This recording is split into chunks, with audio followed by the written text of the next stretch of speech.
Kebukti bersalah melakukan pengeroyokan yang menyebabkan korban Wawan Setiawan mengalami luka kapak.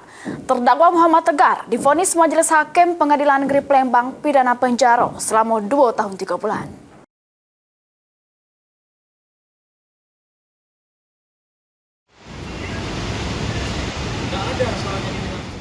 Muhammad Tegar terdakwa pengeroyokan make senjata landep bersama rekannya yang masih buron, sehingga menyebabkan korban Wawan Setiawan mengalami luka kapak di bagian punggung sama lengannya.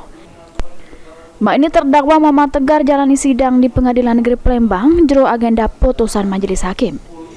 Jero amar putusannya, Majelis Hakim Ketua Evianto nyatoke kalau terdakwa terbukti secara sah bersalah melakukan tindak pidana kekerasan dengan terang-terangan yang mengakibatkan korban luka-luka.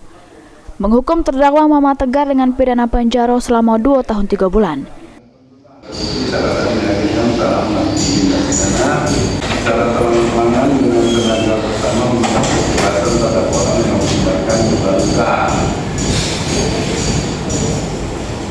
Jatuhkan pidana terhadap terdakwa dengan pidana penjara selama 2 tahun dan 3 bulan.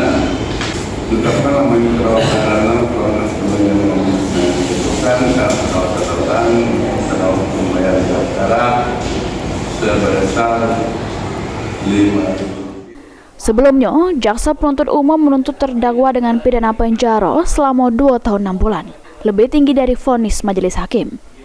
Heru Wahyudi, PAL TV.